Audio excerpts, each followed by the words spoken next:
உருளைக்கிழங்கையும் வெங்காயத்தையும் ஒன்றா வைக்கக்கூடாது. ஏன்னா உருளைக்கிழங்கில் இருக்கிற ஈரப்பதம் வெங்காயத்தை கெடுத்துரும்.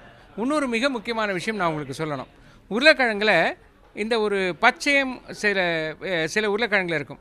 இந்த பச்சையம் என்பது என்னென்னாக்கா நேச்சுரலாக அக்கரிங் டாக்ஸின்ஸ், அதாவது இயற்கையாகவே இருக்கக்கூடிய விஷப்பொருள்கள் அப்படின்னு உணவில் இருக்குது. அது வந்து ஹைட்ரோசைனிக் ஆசிட் என்று பெயர். என்ன ஆகவே நம்ம வந்து பச்சையாக ஒரு பொருள் இருக்குது, நம்ம உருளைக்கிழங்குலாம் பச்சையாக இருக்கிற சகஜமாச்சே, இதை நம்ம உபயோகிக்கலாம் அப்படின்னு நம்ம நினச்சி இருக்கக்கூடாது. தயவு செய்து அந்த பச்சையாக இருக்கிற போர்ஷனை கட் பண்ணிவிட்டு மற்ற போர்ஷனை உபயோகிங்க. அது அப்படிங்கிறது மிக முக்கியம். தெருவோர வியாபாரிகள் சில முறை நம்மளுக்கு பொருளாதார ரீதியாக எல்லாமே கட்டுப்படி ஆகணும்னு செஞ்சுருவாங்க. அப்படி செய்யக்கூடாது அப்படிங்கிறது தான் முக்கியமாக நம்ம கவனிக்க வேண்டிய ஒரு விஷயம். அப்புறம் நம்ம தெருவோர வியாபாரிகளுக்கு சில சின்ன சின்ன பிரச்சனைகள் வரும். எந்த பிரச்சனை இருந்தாலும் நம்ம என்ன புரிஞ்சுக்கணும் அப்படின்னா, வந்து கை கழுவுறது அப்படின்னு நம்ம சொல்கிறோம். கை அலம்புறது வந்து எப்பப்போ அலம்பலான்னு எல்லோரும் எங்கிட்ட கேட்பாங்க. எப்பப்போ அலம்புறது அப்படின்னா, நிச்சயமாக பாத்ரூம் போயிட்டு வந்தால் கண்டிப்பாக அலம்பணும். அதுக்கப்புறம் வேறு ஏதாவது பொருளை தொட்டு, உணவு இல்லாத வேறு ஒரு பொருள் தொட்டுறோம், நிச்சயமாக அலம்பணும். சிகரெட் பிடிச்சிட்டு வரோம், கை அலம்பணும். இதை விட முக்கியம் என்ன தெரியுமா, தெருவோர வியாபாரிகள் ஒரு வியாபாரம் செஞ்சுட்டும் அந்த பொருளை நோட்டை வாங்குவாங்க. அந்த நோட்டை வாங்கின உடனே அந்த நோட்டை தொட்டுட்டு நம்ம உணவு தொடுறதுங்கிறது ரொம்ப டேஞ்சருங்க. ஏன்னா இந்திய அரசாங்கத்துடைய ரூபாய் நோட்டில் ஆர்பிஐ கவர்னரோட கையெழுத்திருக்கணும் பேர். ஆனால் உண்மையாக என்ன, நம்ம நோட்டை எண்ணும் போதெல்லாம் இப்படி தான் எண்ணுவோம். அதனால் நம்ம நோட்டு நம்மக்கிட்ட வரும்போது ஒரு 10,000 இந்தியர்களோட கையெழுத்து நிச்சயமாக இருக்கும். ரைட்டுங்களா? ஆகவே அது ரொம்ப டேஞ்சருங்க. அது கரெக்டாக பண்ணிடணும். இன்னொரு ஆபத்து உணவுக்கு அடிக்கடி வருது என்ன அப்படின்னாக்கா, இந்த எலிகளாலையும் பூச்சிகளாலையும் வரக்கூடாது. அந்த எலிகள் பூச்சிகள் இதோடைய சுபாவத்தையும் அதோடைய உயிரியலும் நம்ம நல்லா புரிஞ்சுக்கணும். ஃபார் எக்ஸாம்பிள் எடுத்துக்காட்டால், எலிக்கு வந்து கண் பார்வை கொஞ்சம் குறைவுங்க.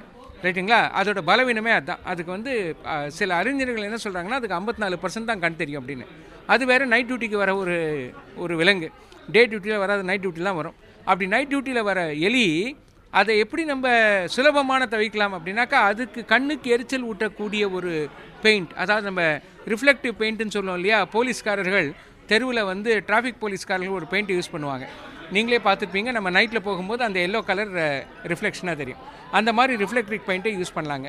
இதெல்லாம் சில முக்கியமான விஷயங்கள். கடைசியாக ஒரு முக்கியமான தகவல் நான் உங்களுக்கு சொல்ல விரும்புகிறேன். அது என்ன அப்படின்னா, உலகத்தில் சில விஷயங்களை நம்ம அப்படியே சகஜமாக எடுத்துக்கொண்டிருக்கிறோம். அதாவது 19 வினாடிக்கு ஒரு முறை ஒரு குழந்தை உலகத்தில் நீரில் உள்ள அசுத்தங்களினாலையும் நீர் சார்ந்த நோய்களினாலையும் இறந்து கொண்டிருக்கிறது. நீர்நிலைகளை காப்பாற்றுவதும், நம்மளை உணவு வழங்கும் போது நீரை மிக முக்கியமாக பாதுகாப்பாக வச்சு அந்த தண்ணியை கொடுக்கணும் அப்படிங்கிறது மிக முக்கியமான விஷயங்க. சார் சொல்லிட்டேங்க.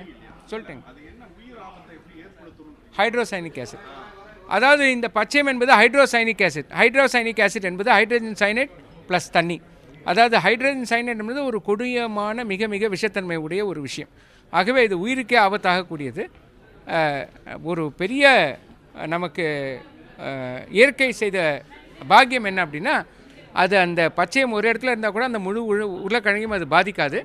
பச்சையம் இருக்கிற இடத்த நம்ம கரெக்டாக கட் பண்ணிவிட்டு உபயோகிக்கணும்.